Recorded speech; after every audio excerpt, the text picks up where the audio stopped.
Hello, my name is Jacob Baticki, and I'm the Director of Translational Research, Policy, and Education of the University of Miami Public Health Policy Lab.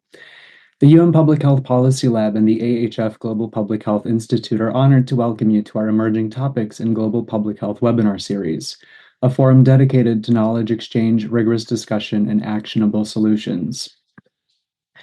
As the WHO pandemic agreement negotiations enter a decisive phase ahead of the next Intergovernmental Working Group session, today's webinar will explore the positions of member states working to finalize the Pathogen Access and Benefit-Sharing Annex, an essential component that will determine how equity is operationalized in practice. This moderated panel brings together member state negotiators for a dynamic, high-level exchange examining the most critical unresolved issues in the negotiations. It is with gratitude that I extend a warm welcome to our distinguished panelists.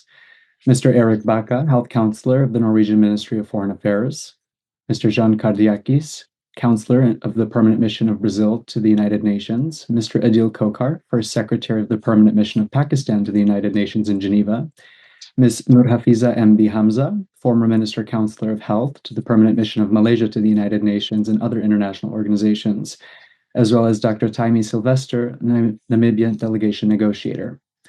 It is now with great pleasure that I also introduce our moderator for this session, Mr. Guilherme Ferrari Faviero. Mr. Faviero is a lawyer and policy expert focused on global health governance, equity, and institutional reform. He currently serves as director of the AHF Global Public Health Institute at the University of Miami. Mr. Faviero, we are deeply grateful for your leadership and for guiding today's conversation. The floor is yours. Thank you, Jacob, for the kind introduction, and thank you all the panelists for being here to contribute to this important and timely conversation. For those of you in the audience who may not be so familiar with this issue, the pandemic agreement is being negotiated in Geneva and has emerged to address some of the unacceptable inequities that we saw as being defining of the COVID-19 global health disaster. During the pandemic, delayed and inequitable access to vaccines may have cost more than 1 million lives, many of which could have been averted through earlier vaccine sharing with lower income countries. It was precisely to address this kind of global failure that world leaders came together for negotiating a global health agreement for a new global health architecture. In December 2021, member states of the WHO launched this negotiating process in what became known as the WHO Pandemic Agreement, a binding international instrument designed to strengthen pandemic prevention, preparedness, and response, and also to ensure that these inequities will not be repeated. After more than 3 years of negotiations, countries have reached agreement on a final text, except for critical provisions related to a pathogen access and benefit-sharing system, also known as the PABS system, which is presently being negotiated as an annex and is anticipated for conclusion prior to the upcoming World Health Assembly. The PABS system is a major mechanism through which the agreement seeks to give concrete meaning to equity. It aims to establish clear obligations on manufacturers and other commercial entities that access and utilize pathogen samples or their genomic sequence data for the development of life-saving technologies like vaccines, therapeutics, and diagnostics, as well as other commercial uses and applications. The PABS system, if successful, is expected to house the largest collection of pathogens of pandemic potential and their sequences. And by replacing the burden of negotiating access to these valuable resources on a country-by-country basis by a single, unified multilateral framework, the system is designed to promote effective and rapid pathogen sharing during serious public health emergencies, while also attracting researchers and industry into a global arrangement that is exchanging access for concrete sharing obligations and other provisions. Developing countries are expected to supply much of the pathogen material and genomic sequence data for this system and have been calling for the PABS system to include adequate assurances that obligations to share these valuable resources will be matched on an equal footing by fair and equitable enforceable benefit sharing obligations. While initially guided by noble objectives and the now familiar phrases that no one is safe until everyone is safe, things that were heard echoed around the world during the pandemic agreement, the ambition to create a more equitable and robust global health architecture through what is now being negotiated has been continuously trimmed back during the negotiating process. The goalposts have been kept moving further back from what the initial ambition wanted to accomplish. Expectations have been reset. And the reality that we face today is that even what many consider to be the minimum necessary that is required to establish a fit for purpose, equitable global health architecture may not be achieved in the text that is being negotiated. So the question of whether equity will prevail is not a rhetorical one. Beyond the words on paper, an equitable architecture requires political will, financial commitments, and enforceable legal obligations to operationalize measures so that this happens in reality and not just echoed in words. So without further ado, let me turn this conversation over to our speakers. I will first invite Fiza to discuss a little bit about the PABS architecture and its design objectives. Fiza, please introduce for us this topic, by discussing what the system is meant to accomplish, the problems that it needs to solve, and what must be achieved in terms of design strategies to ensure that equity is operationalized in practice. Thank you, Guy, and thank you, AHF and Public Health Policy Lab for inviting me to speak in this webinar, and happy to be part of this event.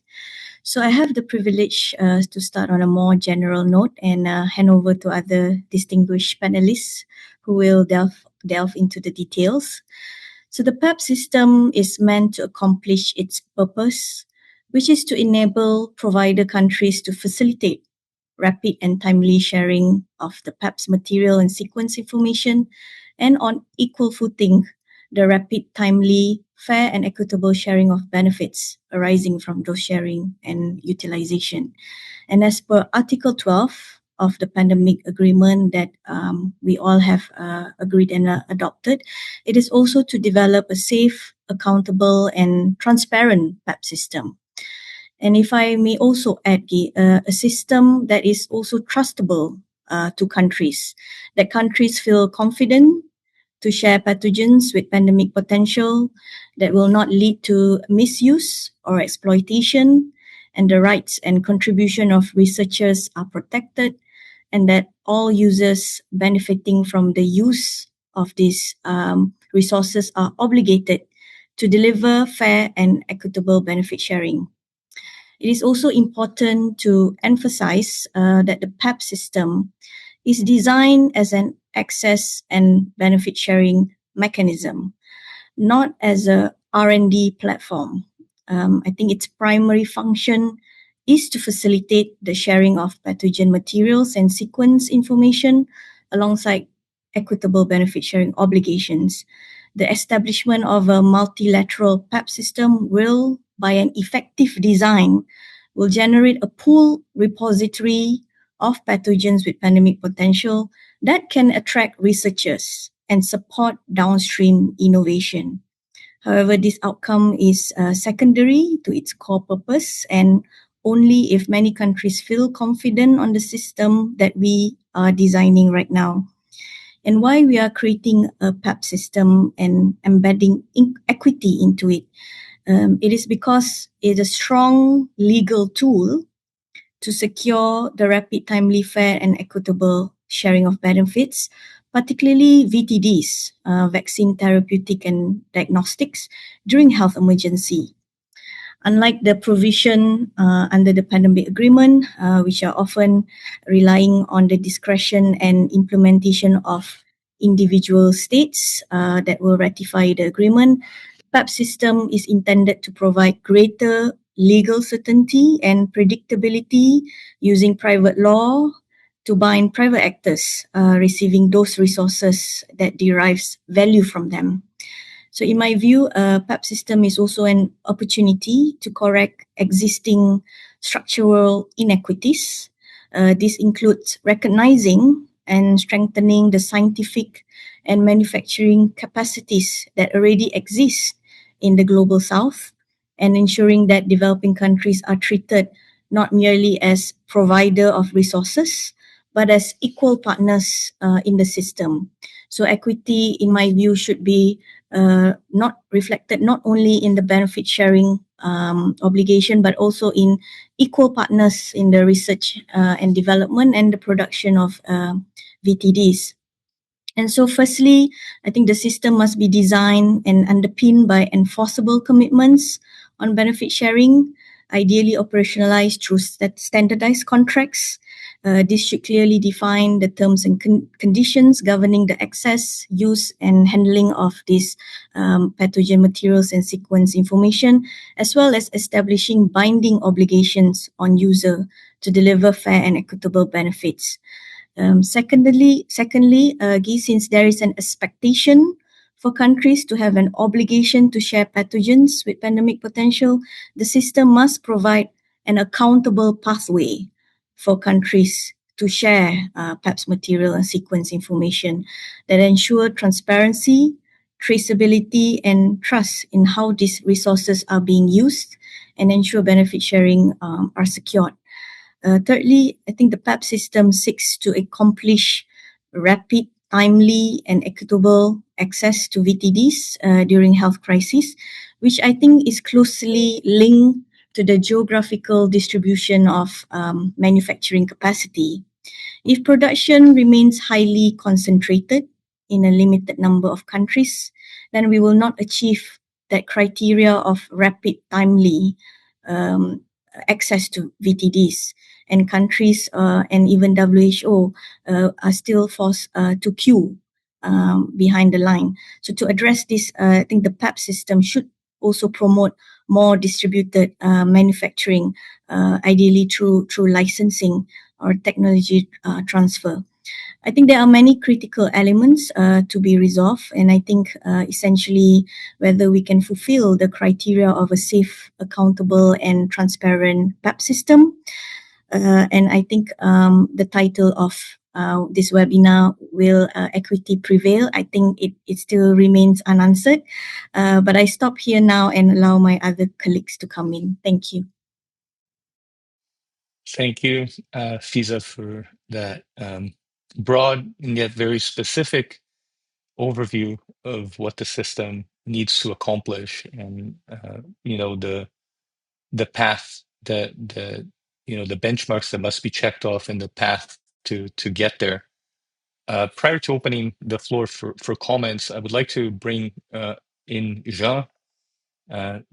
Jean, as well, needless to say, I think that it's fair to say that this has been, these negotiations have not been easy.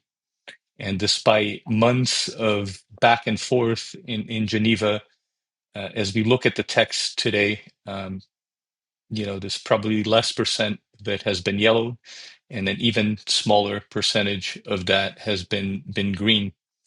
Now, I know that since the last intergovernmental negotiating body meeting, there have been informal negotiations that have been taking place. Are you able to bring us in and provide us an update on what the current negotiating dynamics look like and how it is that we got here? And most importantly, if you're able to identify some of these critical, or what I call King Kong issues that remain unresolved, that that countries must break through in order for agreement to be reached prior to the Health Assembly. If you could speak to those issues, I'd like to bring you into the conversation now. Thank you, Guilherme. And let me at the outset thank the AHF and the University of Miami for the kind invitation, and it's a pleasure to see some friends here. Indeed, we are now having formals, and we've been seeing each other here a lot for the past days. We'll keep seeing each other a lot, I guess, in the next weeks. Well, as you plainly said, and also Fiza pointed to this, differences in positions are by no means negligible at this point. there remains important conceptual differences between mostly developed countries and developing countries, to put it in a simple sentence. But we still expect that it will be possible to conclude these negotiations by May, during the next World Health Assembly. We still believe that we need to continue to bridge positions, to encourage greater flexibility among all delegations. We are convinced we will not have a perfect PABS Annex by May, but neither do we believe that we would be able to achieve a more ambitious text simply by allowing more time for negotiations. This because the original positions of all sides are very well known, and the challenge now is if creativity seeks solutions that all sides can live with. I guess if we are all somewhat dissatisfied with the end result, this could be a good sign, however. And we do not lose sight of the fact that the pandemic agreement will not be able to enter into force without the adoption of the PABS Annex. And this is not of minor importance, particularly in light of the current geopolitical context. So turning back to the challenges of the PABS, we are trying to bring positions closer together. And the current dynamic in the room, I must say, progress has been slow. My fellow colleagues here will not let me lie about that. It's been slow. But finally, some developed countries, the G6, led especially by the European Union, this should be acknowledged.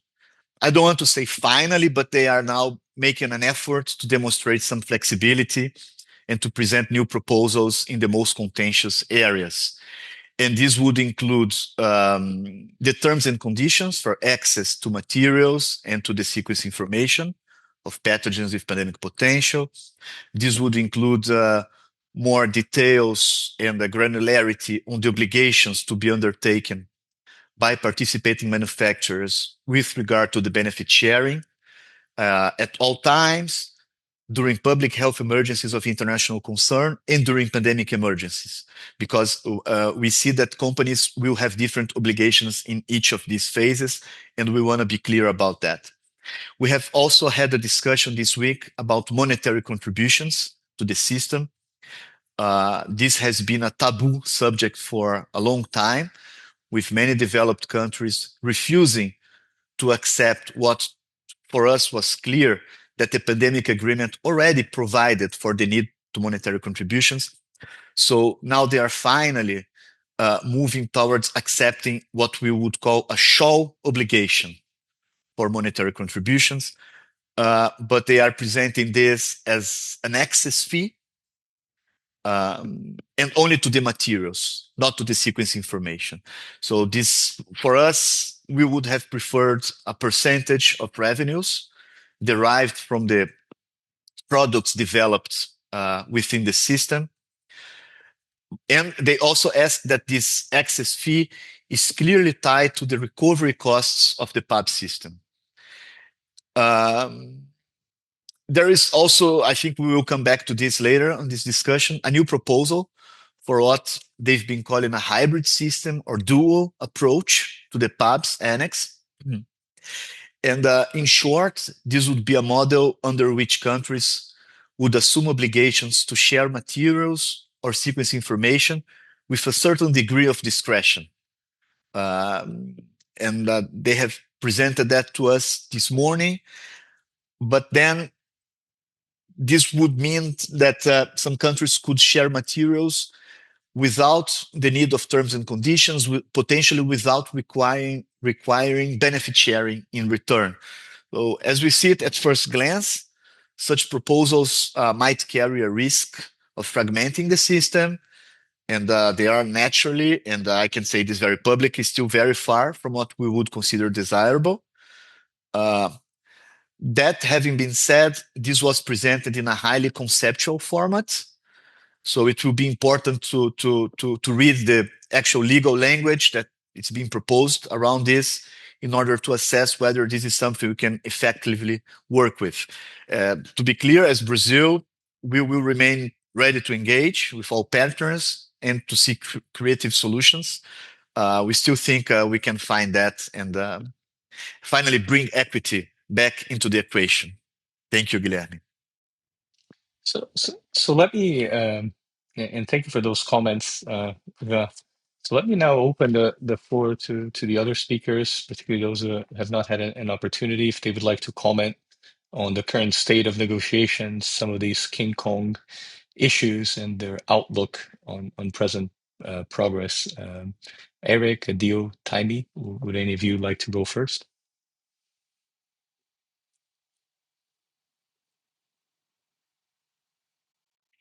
Adil, please go ahead.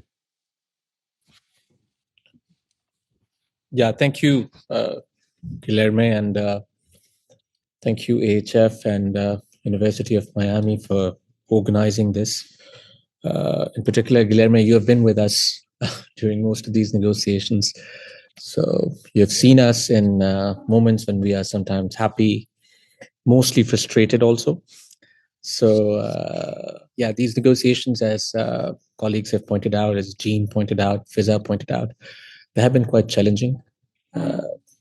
There's no easy answer to what we are facing here, and but yeah, we remain hopeful. We are, as we speak, having some informal consultations before the resume session that starts during the next week, and we hope to see you there. Yeah, I mean, I can talk about the state of negotiations. I can bring in, but I'll try to, sort of bring in a slightly different perspective to the extent possible here. We have been involved in this process. Obviously, Pakistan, we are a developing country. We are, for those who may not be aware, Pakistan has a population of 240 million people. It's probably the fifth or the sixth largest country in terms of population. And during COVID-19, although many other countries suffered a lot of human and economic losses, Pakistan was lucky that because of its demography, we did not suffer as many losses as some other countries might have. But of course, that reinforced the need to sort of access these medical countermeasures in a timely and an efficient manner. What we witnessed, and I had written some comments, right? I'm not going to go through them. I'll just I'll tell you how things unfolded in Pakistan, and why. To come back to your central question, why equity is important, and will equity prevail? I mean, I'm not Nostradamus. I cannot predict will equity prevail or not. We will try so that the equity prevails. But what I'd like to highlight is why equity it's important. So a country like Pakistan, if you multiply, let's say the adult population, 160 million, multiplied by 3 doses, we could not get those doses very easily, for months. We saw our near and loved ones dying in front of our eyes, as many other people might have. And eventually, it all came down to how much purchasing power an individual country had in actually, getting access to those doses. It all came down to your GDP, all those economic factors, whereas we, and as it should be, human lives everywhere are equal.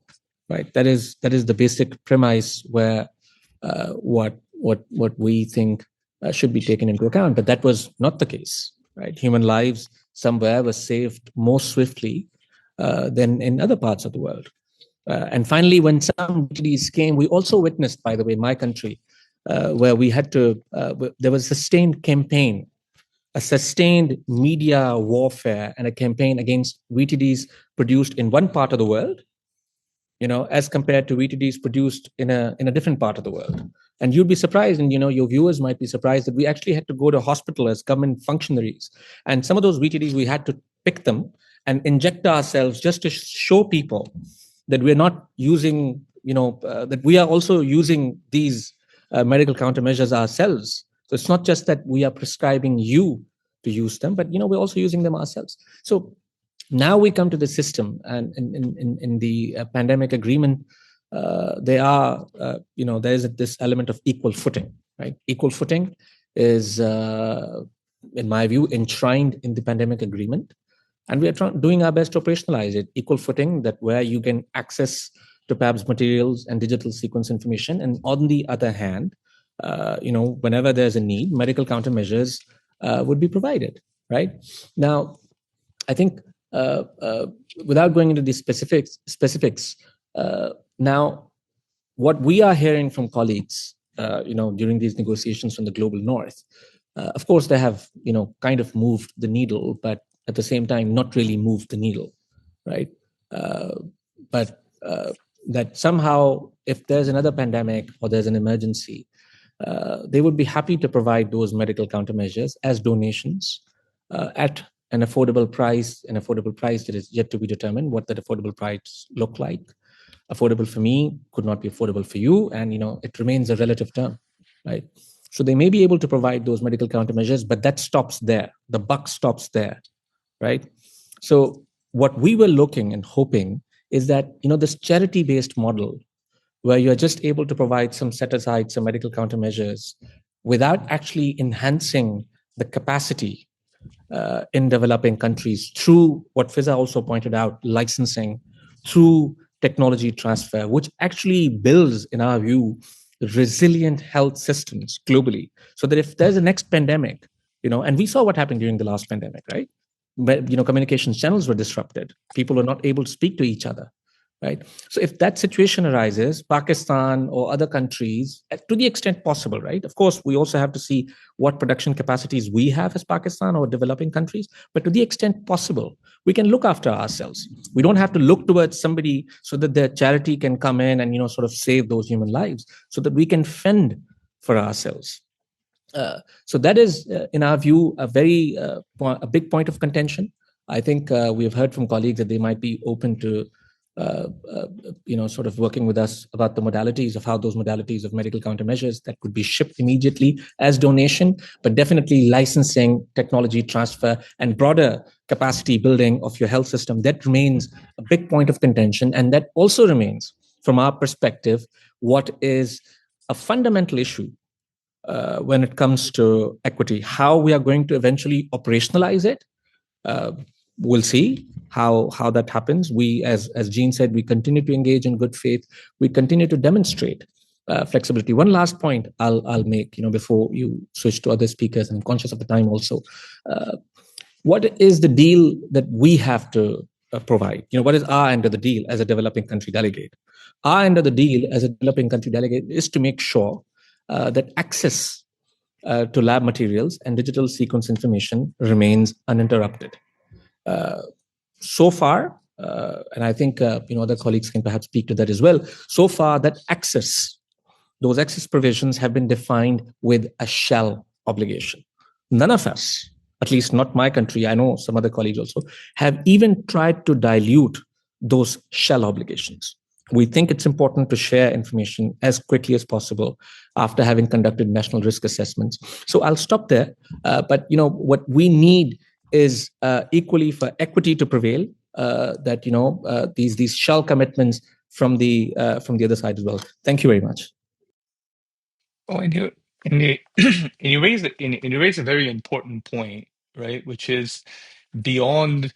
We're not just dealing with the specific provisions of PABS that need to be operationalized according to, binding legal obligations, according to a structure, right, that's able to preserve accountability, and that requires also the financial commitment and political will of countries for this to be successful. But that broader framework for this architecture that needs to be put in place, right? That it's beyond just a PABS system, but a greater commitment. I think that, the world, and I can speak broadly, was easy to forget the impact that an event like COVID-19 had on almost every single country in the world. So this ability to build capacity, right, to establish mechanisms by which there can be greater manufacturing capacity in countries to produce these VTDs, because how can you rely on a small number of pharmaceutical companies to supply the entire world? I remember when I was having this conversation, and I came across this article, right? And this goes to show how the goalposts have been moved. Back in 2023, the Lancet put out an op-ed that had to do with the 20 versus 80% commitments. And even those percentages, the Lancet editorial staff called it, I believe the term was unfair, unjust, and shameful. And now we are here basically fighting for something that's even less. But perhaps the greater issue, to your point, Adil, is that no equitable percentage will ever be acceptable, right? And no acceptable percentage would ever be equitable. And that's the system that we play in within the minutia of PABS. But we need those percentages, and those percentages are important for stockpiling and for countering. But also,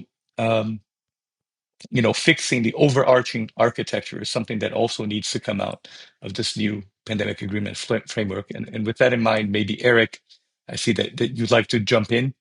And thank you for being the representative of the European continent and jumping into this conversation. Thanks a lot, Guillermo, and thanks to AHF and University of Miami for hosting this event and for the invitation, for the opportunity to speak, and it's good to have an opportunity to revisit colleagues in a different format as well. With and I appreciate the broader audience and the broader participation. So a very good opportunity. I can provide some thoughts on Norway's perspective. I'm not negotiating on behalf of the EU and I won't be able to speak on their behalf or on the behalf of other high-income countries, but I can try to at least sort of provide some of our perspectives and completely agree with the point that there are some major lessons learned from the COVID-19 pandemic as to how access was inequitable and the elements that need to be addressed there, especially on the early allocation of health products, and also the need to diversify the manufacturing base and making manufacturing available through technology transfer. And then there's a narrative, right, that high-income countries are the technology holders here, and that the developing countries are the data providers. For Norway, that doesn't quite fit. We don't really have any pharmaceutical industry that's relevant in this space, but we do provide a lot of data. So our concerns are related mainly to what kind of limitations we would be putting on Norwegian data and what kind of negotiating mandate we would be giving WHO, so that we need to have confidence in the mandate that we give to WHO for these negotiations, that they'll actually be able to fulfill that. And back to the question about sort of innovation and technology, who's holding the technology. It's also, I think, worthwhile noting that the significant shift in the center of gravity that's happening there, where currently a lot of the major innovations are actually coming in the space of emerging infectious diseases, are to a large extent coming from countries in the Group for Equity. Like one sort of immediate example is the dengue vaccine from Butantan in Brazil, for instance, which is a significant step forward in the battle against the dengue, and this is just one out of many examples. I think it was very useful, Guillermo, also that you pointed out the need for the broader infrastructure and the broader set of requirements. And from our perspective, looking at PABS as one piece of a larger puzzle of the pandemic agreement in terms of correcting some of those inequities. One of the major focus areas for Norway during the pandemic agreement negotiations was to look at public financing of R&D, particularly as an important tool and a vehicle for attaching some of these equitable access requirements. And as Jean has pointed out already, that some of the areas that remain now in the negotiations are primarily linked to the question about contracts. So how do we secure these contracts between WHO and the entities that will be providing the benefits? And what are the strings that we attach to the material and to the data? And when should these contracts be signed?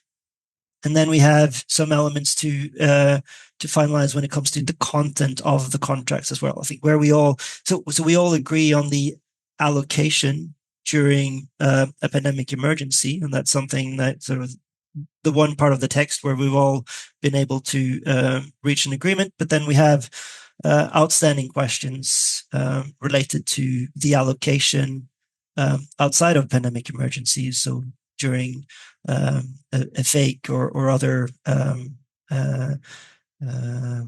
public health events, and also outstanding questions related to how to address the question of monetary contributions and technology transfer. Also agree with Jean that there's been some interesting development during these informal discussions over the last week, where I think we're coming closer together on some of these issues, and promising to see some bridges being built about sort of between these different perspectives. Thank you. Thank you, Eric. And let me now turn for a more specific topic that was raised by several speakers. In the opening remarks, Fisa mentioned the design of the architecture of the system itself being made in terms of it being accountable in countries needing confidence that the system will actually not be bypassed or abused. You mentioned the need for researchers to be able, or the country, right, to be able to share. So let me bring in Taimi to talk a little bit about these tensions and issues related to the design of the system itself. I know that there was an interesting op-ed that was put out on the Brussels Times, where you're an author. It talks about open access or open extraction. So let me bring you into this discussion to talk a little bit about the data governance question in the pandemic agreement. Thanks so much. And thank you to the organizers for creating this space, because what's being negotiated in Geneva directly affects people who are never going to set foot in that room. And so it's good to have this kind of a platform for different individuals to engage. I apologize, I'm a little bit ill. It's going into winter where I am. So yeah. So I just want to mention that I come into this conversation wearing several hats simultaneously. I am a scientist, I'm a molecular biologist, and I'm also part of the negotiating team. And previously with some of the participants here, I think that a lot of us have given our inputs and thoughts on looking at Cali Fund discussions under CBD as well, and how user traceability and geographic location and such things could also contribute to that. So, and I mention that because the combination of those roles really matters for what I want to speak about here today. Because the provisions that we're talking about, and you've now specifically mentioned user registration, it sounds like the technical plumbing, but it's not, right? They are the provisions that will determine whether countries like Namibia, which sit really at the epicenter of zoonotic spillover risk, and I think a few other countries here as well, or the countries that are represented here, whether when we share our biological resources and sequence information with the world, whether that will see a meaningful return. And I think that Faiza made a very good point, and I want to sort of reinforce that from the onset, is that the system is not an R&D platform. it is not primarily about accelerating research for manufacturers, right? It is primarily about creating conditions under which the provider countries feel safe and confident to share rapidly and openly, and without fear that their contributions are going to be exploited without any return, right? So if provider countries do not feel that confidence before, even in this case here, then the system will fail before it even begins. Not because the countries are going to refuse to share, but because the next country that identifies that outbreak may hesitate, and the world cannot afford that hesitation. And I know that this morning we had some conversations about how speed will, it's a matter of lives, right? Speed could save lives, but speed could also, kill out populations when we think about what happened in COVID, and we don't want to have that repeat. And I think Adil has spoken about this many times, that even the countries that share rapidly, they are usually at the back of the queue when receiving these VTDs.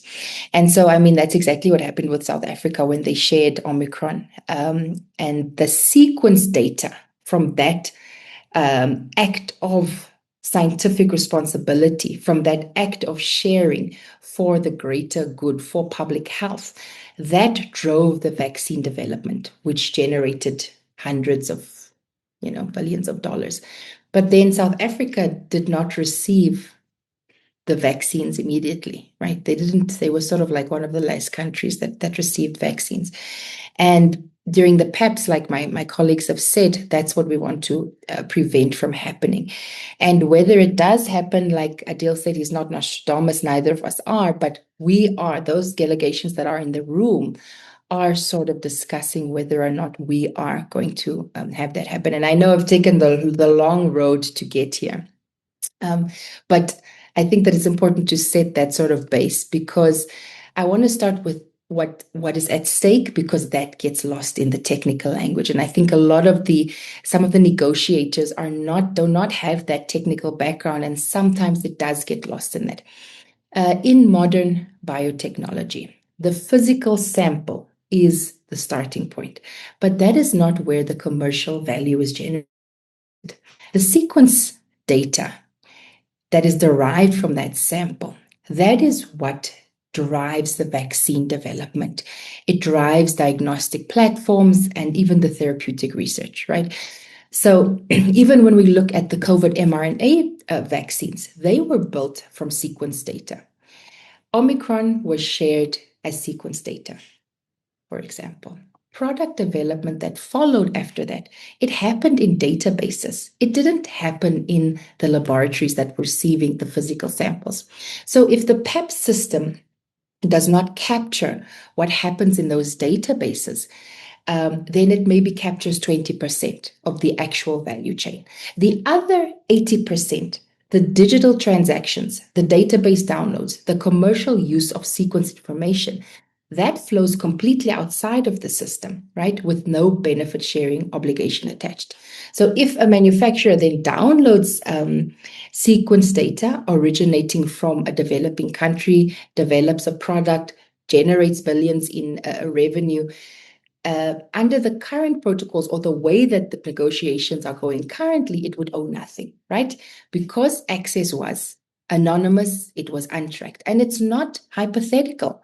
This is the way that the system currently functions. This is the status quo. And that is what the PABS Annex is supposed to correct, right? Or supposed to change.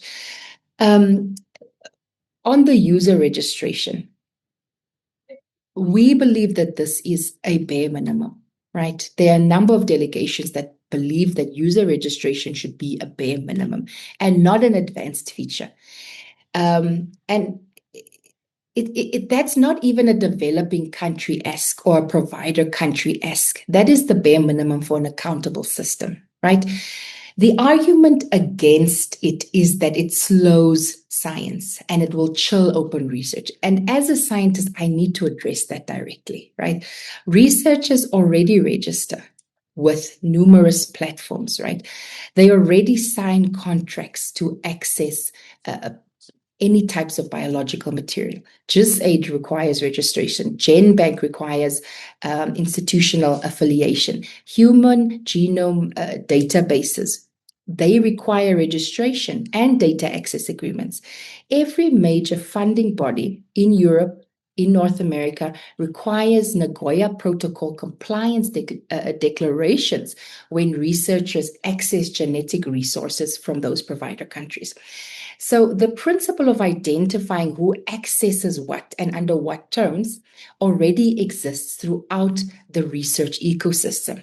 The resistance to applying it in PABS or in this PABS context is not about protecting science. It's about protecting anonymous commercial access to sequence data that generates the revenue without accountability. So if you do not know who accessed your data, you cannot enforce the benefit sharing. And like my colleagues have mentioned previously, the annex has to have access and benefit sharing on equal footing.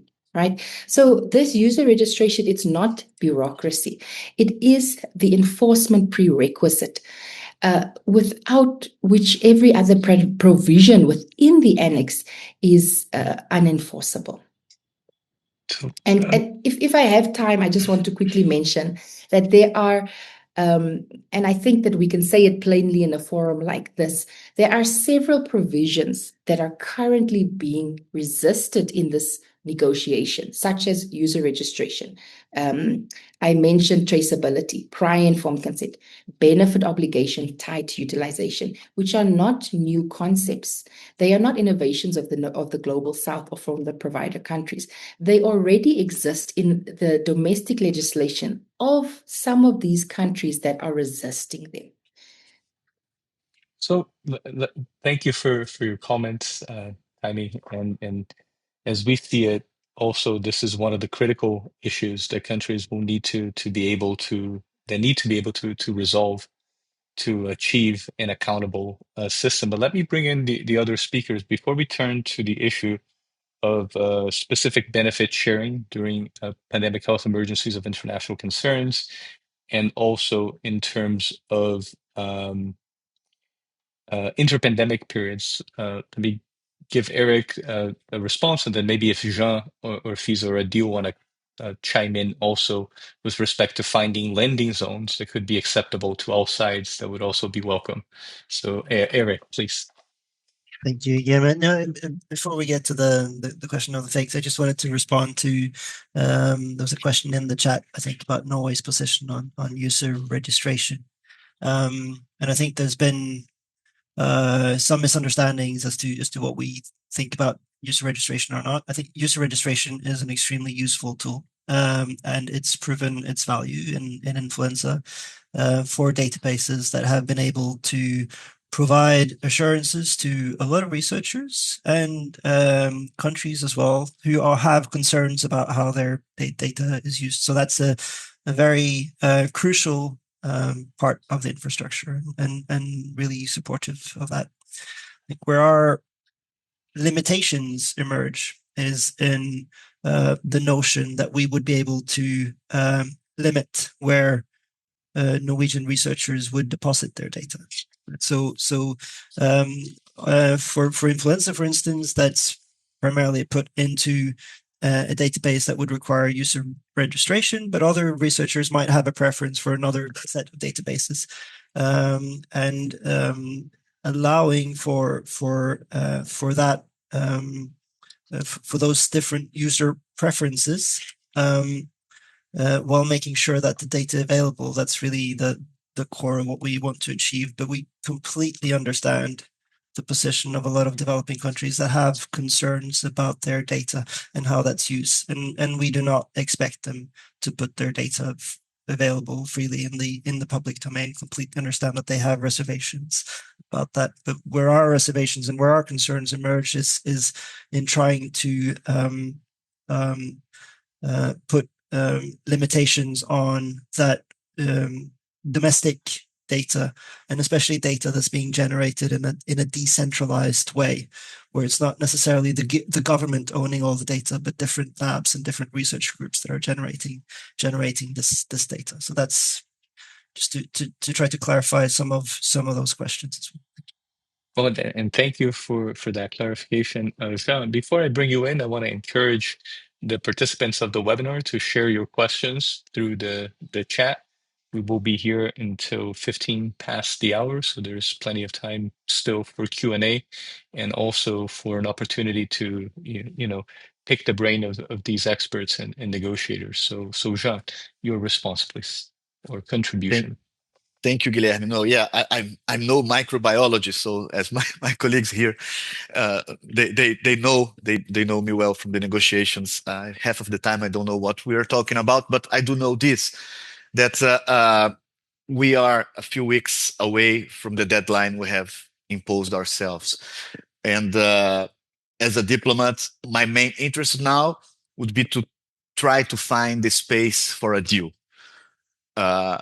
To reach an agreement. So we agree with all the positions that have been previously presented here. User registration is part of our national submission, is part of the Group for Equity submission. We would like to see it. But if at some point there is a group of countries that cannot live with that, we will need to look into possible solutions. So we would be open to finding creative solutions and try to find landing zones. And just to be clear, on 90% of the text is already agreed in the pandemic agreement. The pandemic agreement was already adopted. So our business now is to try to detail that. And but we won't change other countries' positions at this time. So Brazil is not going to convince Germany. Germany is not going to convince Namibia, and Namibia is not going to convince Switzerland. It will be very hard. So the question now is whether we can find possible creative language, and also bearing in mind that we will have a conference of the parties later on that we'll need to revisit and detail further what we cannot agree right now. Thank you. Adil, over to you. Yeah, thank you. Thank you, Guilherme. And thank you, Taimi, Eric, and Jean. It's very, very difficult to come in after some of you have already spoken on these issues. But I'd like to, if there's any perception, perhaps, or I'm not sure if that's the perception, but I'd like your viewers to understand that as developing country negotiators, we have moved a lot. We have also suggested, as Jean was saying, creative solutions. For instance, when it comes to additional benefit sharing, like tech transfers and licensing, I think the language in Article 12.8, and perhaps it's also 12.7, if I'm not mistaken, it's qualified, right? It suggests that those benefits would be subject to nature, size, and capacity of the manufacturers.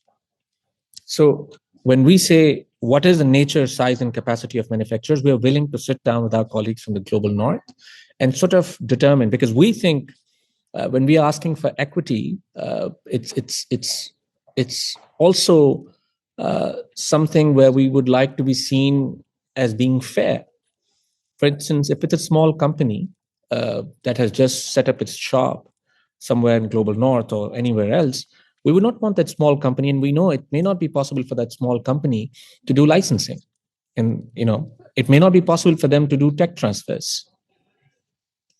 That's why I think it's important to define what nature, size, and capacity. But however, at the same time, if it's a big pharmaceutical company, which was the case in COVID-19, if you look at, I don't have the exact statistics from COVID-19, but pharmaceutical companies made billions and billions of dollars, and we think that there are huge margins in pharmaceutical companies. But if some of those big companies are unable to, partner and conduct those licensing or tech transfers, we also think at the same time that that is unfair and that is not an acceptable outcome. As developing country negotiators or as negotiators, I think it's also our responsibility to ensure that there is propriety and equity in the system, which is essentially the title of this webinar. Another element of flexibility that we have shown, and it's still, by the way, in the language, it's still there in Article 12.7 and 12.8. Anything that is supposed to happen, it's supposed to happen through pursuant to legally binding contracts. We have had many proposals from the Bureau, from our other colleagues, that perhaps a full contract, a standardized contract, may not be the appropriate way, especially as benefits or as access to some of those lab materials and digital sequence information. We're not sure what benefits that might accrue, whether they are able to develop a VTD out of it, whether they're able to do something with that information. So we said, okay, fair enough. In that scenario, we are willing to sit down with you, and we might explore this possibility where we can see of what a basic contract could look like. And then eventually, if you have developed something, a product out of it, a medical countermeasure, then at that point in time, a PABS contract might also come in. We are thinking along these lines, right? But what is their answer to this suggestion? Their answer to this suggestion is, let's have an open and a closed system. Those who are able to share, they should share, with strings attached, what they call strings attached. I don't think that's the appropriate word, but then this is their answer. So in our effort, in this endeavor to try and find and create a multilateral system, you see, we are actually going back to our national systems, which is that if I want to share, I will share, right? With whatever conditionalities that are going to be attached. And if someone else wants to share with no conditions at all, but then they might as well share outside the system. What new system are we creating here? We're creating nothing new, right? So we need to be mindful of that element as well, that if we are creating something new, this whole exercise was to be able to change the status quo in global public health. But if you're not able to move the needle substantively and change that status quo, then we may not have achieved a lot. We may have achieved an agreement on paper, something that looks good and something that could be celebrated and something that could people could talk about. But then at the same time, if that actually has an impact on global public health, I'm not sure. Final a point. We suggested yesterday, as Pakistan, we suggested that if there might be some provision for medical countermeasures during a public health emergency, then how those and how those provisions would be transported to wherever there's such an emergency exists. To their credit, our colleagues from the global north, they suggested that this could be done in a way that we could have some specific set-asides. We also suggested that those specific set-asides may not be enough, or they may not be shipped in a timely and a rapid manner. So therefore, in order to ensure that that really happens, we could also consider licensing. I'm not here litigating the case of developing countries, although this might appear that this is what we are doing. But my point is that anything that goes beyond Article 12.6, which is a specific percentage of set-asides in medical countermeasures, we feel that is being resisted. We feel that does not gain traction, and I think, frankly, if that is the scenario that we have faced here, then we might have an agreement at the end of the day, but that agreement does not achieve much for global public health, and that is unfortunate. Thank you.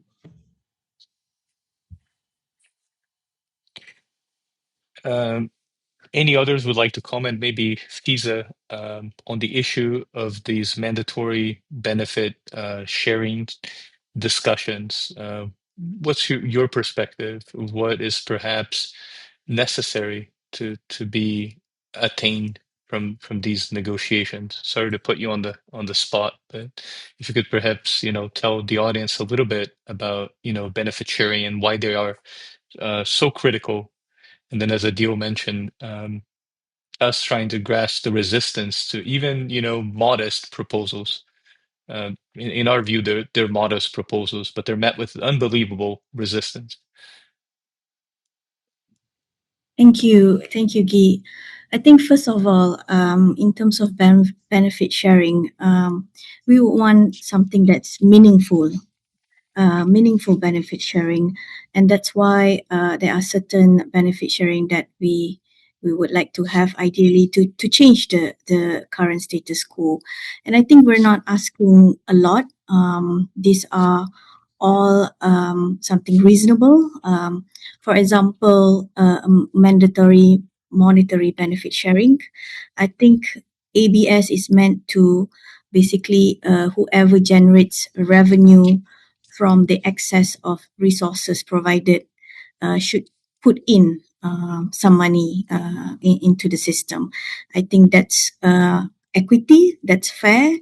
And so that's why we think that there should be a mandatory monetary benefit. And I know the discussion right now, it's about either we go for the cost recovery model versus a revenue model. But I think a lot of developing countries would like to see more of a revenue-based model, because they generate a lot of profits out of the resources, and that's why it's good to perhaps look into more of a revenue based model.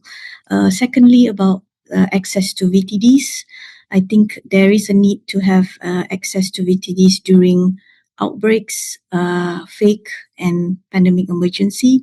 I think it's a continuum of care, and it's all about whether that manufacturers have that vaccine at that point of time, because there's a lot of discussion that we're forcing or compelling the manufacturers to give VTDs when there aren't any. But I think it's a simple approach. If they have access to VTDs during outbreak, fake and pandemic emergency, by right, they should have an obligation to share. So for us, I don't think we are asking a lot. If you see in some of our national ABS law, there's a list of menu of what basically each country can choose. But right now, we're focusing more of a set of benefit sharing that I think would be acceptable by different category of users and lock them. So for us, this is something important in terms of getting some mandatory benefit sharing and not a menu of options, right? Where manufacturers can sort of pick and choose. So we're still negotiating on that part. Thank you. Jaime, I see that you have your hand up, and thank you, Fiza, for sharing this perspective. Before we turn to the next issue, Jaime, please come in. Thanks so much. I just wanted to react to some of the comments that were made. React is always such a bad word. But I wanted to speak about what Eric mentioned about they cannot mandate where their the data is deposited. And I appreciate the acknowledgement on reuser registration that matters. But on the deposition, I just want to speak about who actually decides where data goes, right? So the funder decides, not the researcher. So where the data will go will not even be dependent on what that researcher from a sovereign state decides. NIH grants, they will mandate the researchers to deposit in NIH-approved databases. EU Horizon grants, same thing. Wellcome Trust, it doesn't matter. So whichever funder provides funding for the research will say where that data has to go. And even when we're looking at CEPI, which is headquartered in Oslo, and they are largely funded by high-income country governments, which funds research on epidemic pathogens. They also have data sharing policies that will determine where the data goes. So when we say researchers choose where to deposit, that's not accurate for the majority of the research that is conducted on pathogens from especially developing countries, the funder will choose. And the funders are overwhelmingly high-income country governments and foundations. And so this means that the question is not whether we mandate the deposition of the data. The question is whether the funders will include PABS compliance as a condition of their grants, the same way that the EU Horizon already requires Nagoya Protocol compliance declarations. So the mechanism already exists. It's the political will to apply what is missing. So it's the PABS, for that PABS system to be applied. And I mean, databases, the open databases, those are not passive infrastructure. They make active decisions about access conditions every day. So they can also, without closing access, they can have mandatory user registration before the download of certain sequences and things like that, right? Do I need to stop? Yeah, no, so because we're almost coming up on time, I want to make sure that Eric has an opportunity to briefly reply. And then Yes. also I wanted to make sure that we cover one final issue before we close out the Okay, panel. I just want to say one thing, just yes, because of what Jean said, that we can't convince each other at this last moment. And I think that he is 100% right. We're not going to be able to convince each other on underlying issues. But all we want to make sure is that we are just asking the annex to say what the parent agreement already requires, the parent agreement that we have all signed on to or agreed to at least. Thank you. Eric, please go ahead. Thank you. Yeah, no, I really agree with Timon on the emphasis on the leverage that lies in public financing of R&D and the importance of using that. And we're working together with partners now as well to look at how that implementation of the commitment in Article 9.5 can help improve equitable access. Where one of the things that we should achieve more of, as the deal has pointed to, is more non-exclusive voluntary licensing flowing from those grants. And there's been a decline recently in the amount of these licensing agreements, as highlighted by the Access to Medicines Foundation, and that's something that we should do what we can to correct. But the question we're facing here is what can we reasonably expect WHO to achieve through these negotiations? So what's the kind of leverage that WHO will have in these negotiations when a large portion, at least, of the samples and probably also the data that they'll be providing access to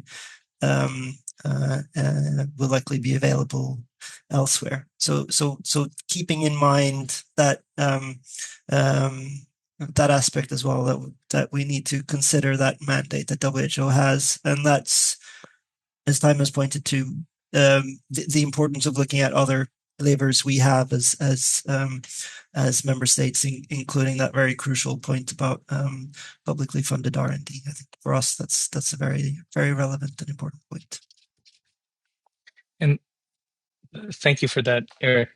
In a closely related topic on the issue of databases, I want to go back to something that Jean said before offering up closing remarks to each participant, which is this issue of a hybrid system that has been proposed, a deal. This is something that, at least from the university, well, I shouldn't say the university, HF Institute perspective, we see as a potential, as carrying a potential risk for, the accountable system to be bypassed. Could you offer some comments in that regard? Yeah, sorry. Concerning the hybrid system. Okay, are you asking me? Yeah? Yes. Okay, yeah. I mean, this was presented to us this morning formally. Those are my colleagues who were in the room. They might attest to that. I can see Jean is already smiling. So we don't know much about this system. We have been hearing rumors about this hybrid system even for the past 2 IGWGs. But finally, I would say that some developed country negotiator took pity on us and finally presented this.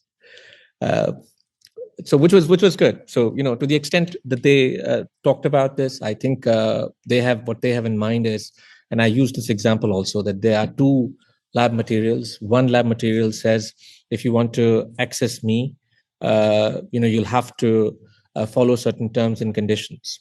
So that also goes into this new system, the PABS system that we're trying to create.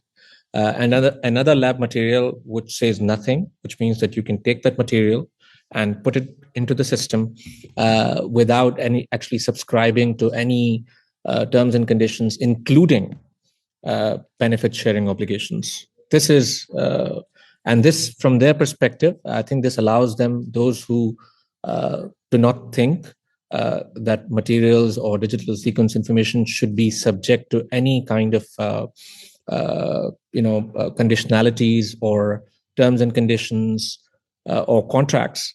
They should be able to share, without any of those requirements. So we asked a few questions. As I said, it's very new for us.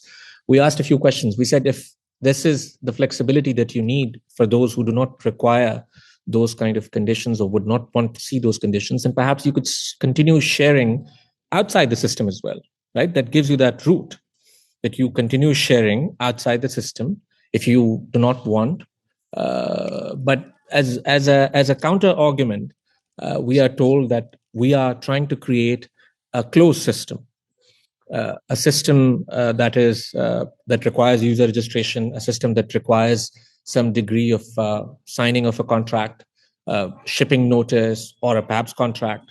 But then we counter argue that if we are creating a system that is already hybrid, fragmented, right?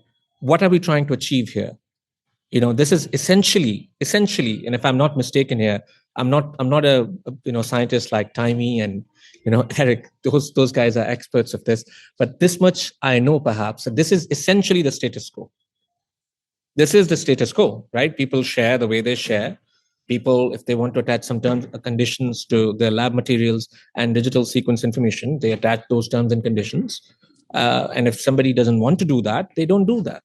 So I'm not sure exactly how fundamentally that needle is moved by this proposal. All I can understand from this proposal is that they want to retain and preserve and maintain the status quo, and which, from my perspective, from a developing country negotiator's perspective, it's a disappointment. Thank you.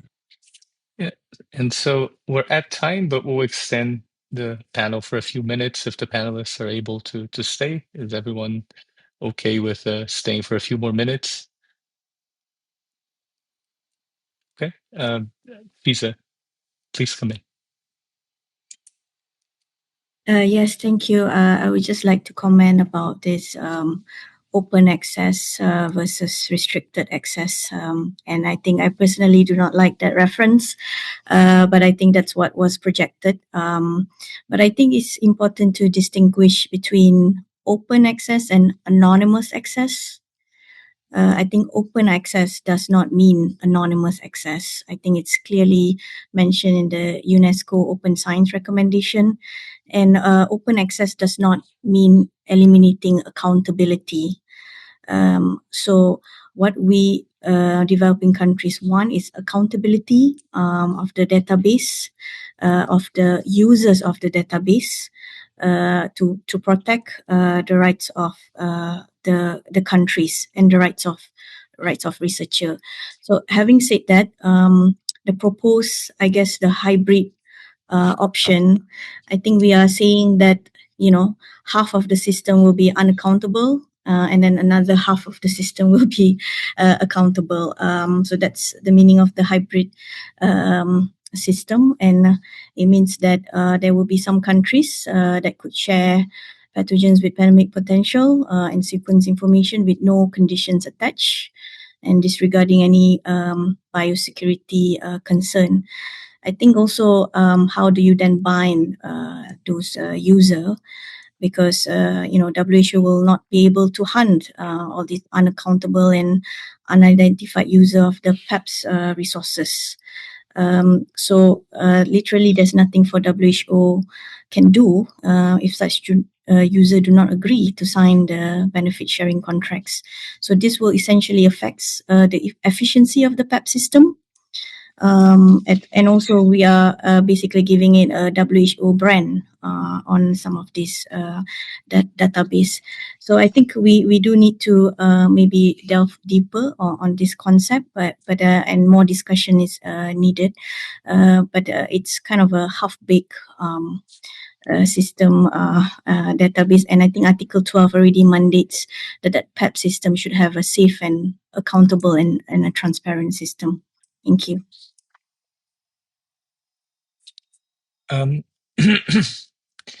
Jean, let me turn over to your comments, but also put a question that's been posed in the chat, which is whether or not countries will give up on attaching benefit sharing obligations on the access to digital sequence information. So please come in, and then also I'd invite the panelists to start thinking about your closing remarks for a lightning round.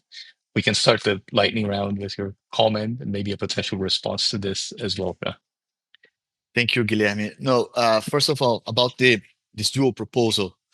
dual system, and this idea of, as Adil and Fisa and Temi also mentioned, of being able to share materials without asking for benefit sharing, without attaching any conditions.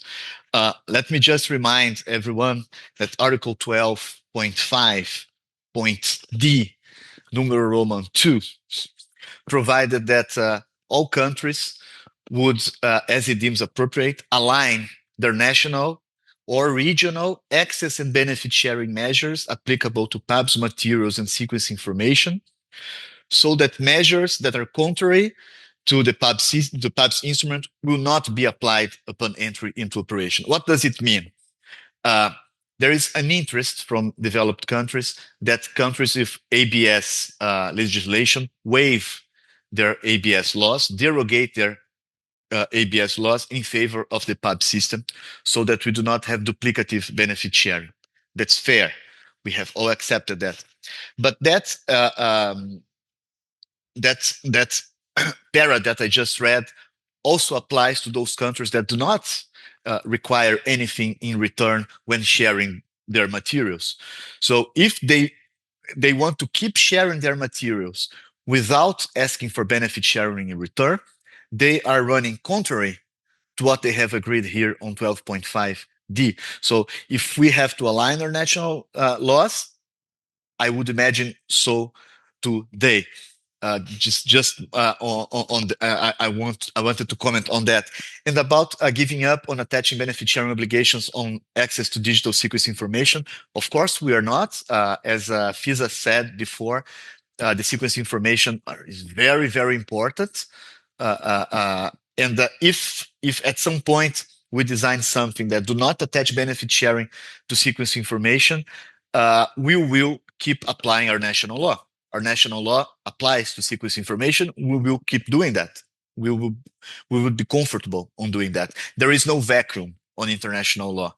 Anything that is not provided for by the PABS system will still be provided for by other international law and our own national and domestic regime. Thank you. Oh, and lightning round, I will come back later. Thank you. Okay, so we'll keep going down the line. Fisa, do you have anything to say as a closing remark in the lightning round? No, I think many colleagues have expressed a very strong view, and I think we are all trying to work out a solution. But I guess I think PABS system will be the litmus test, I guess, for equity, right? And I think this is more linked to the user and not really to between states. So I think we will have to see whether states will come in next week and design a PABS system that would actually make some improvement in the current status quo, and whether and I think the Group for Equity, when we get together, I think first thing we will assess is whether what we have agreed, each para that we have agreed, whether it's really delivering equity. So I guess we will have that in mind coming in next week for the negotiation. Thank you. Thank you, Fiza. Eric, Taimi, would either of one, do you wanna come in?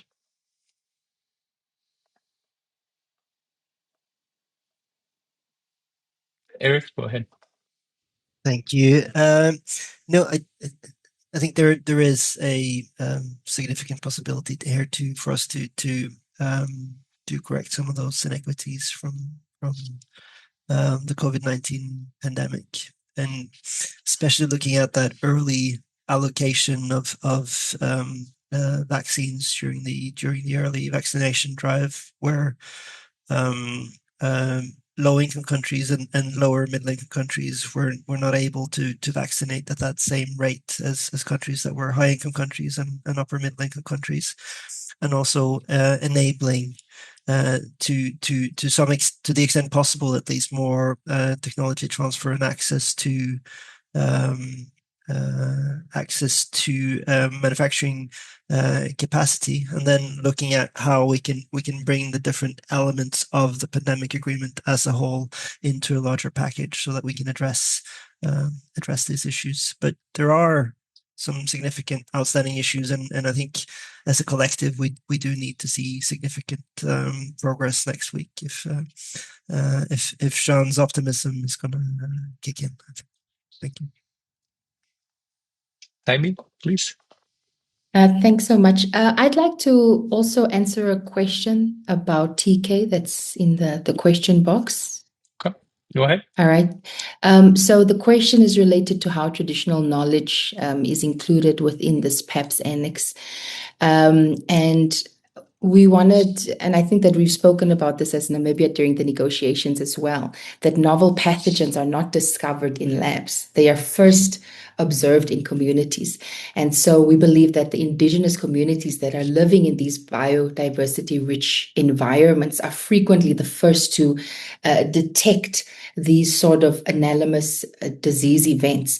And so whether it is in wildlife, livestock, in their own populations, their ecological knowledge, their observations of those behaviors, the understanding of the landscape, that is operational pathogen surveillance. And so if the PABS system is triggered by the moment a sample enters a formal collection system, but the knowledge that directed that collection came from a community, and that community receives nothing in return, then we've not built equity into the system. Like we've said, we've merely deferred that inequity to a later stage. And so we believe that traditional knowledge, or the indigenous communities, local communities, that knowledge contributed to the pathogen identification or detection, and that contribution is recognized within the benefit sharing architecture. And so just to give that some context. But my closing remarks, we stand with what Jean has said. As Namibia as well, we will not sort of agree with the system where DSI goes without user registration.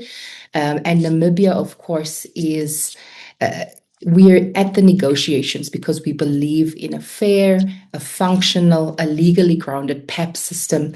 We believe that is achievable, and we believe that both the Global South and the Global North need this functional system to succeed. So we believe it. We believe that it can happen, and we are not asking for anything which is goes above and beyond, or we're not asking any country to stand to a higher standard. We're asking the same standards that are applied in some of the countries which are resisting the provisions in the PABS Annex, that they just apply those standards consistently and within this annex as well. But Namibia is, of course, always ready to look for creative solutions so that we all reach a landing zone and we can push this pandemic agreement through. Thank you.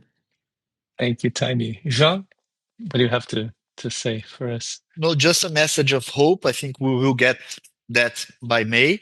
I don't know if next week or if we'll need more weeks of perhaps during the assembly as well. We've done that before. There's a popular saying that says that nothing good ever comes between 2 and 5 in the morning. We believe that in negotiations as these, results and solutions always come between 2 and 5 in the morning. So we've been defending night sessions for a while. We need to get people tired. We need to get people hungry. You need to close the doors, and we will only leave the room when the deal is reached. So we will get there. Thank you, Guilherme. Thank you.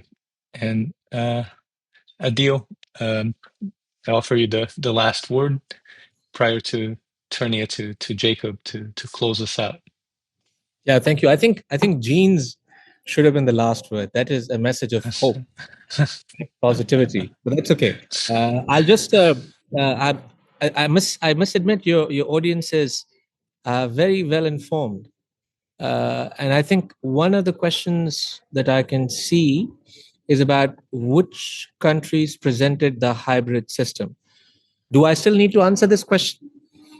I don't think I should answer that question, right? And yeah, about the profits, I can read in some of the comments that a company that may not have commercial products before the pandemic saw its 2022 vaccine revenue reach 18.4 billion. Another company, I would not want to name names, but they reached a record of $100.3 billion in profits in total annual revenue in 2022. By the way, to some of the reasons, just to put that in context, that could be much bigger than the collective budget and the GDP of some countries, by the way, that amount of 100 billion.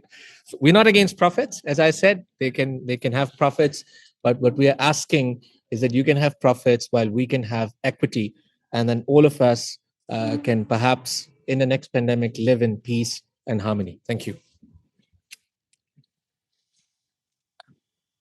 Jacob?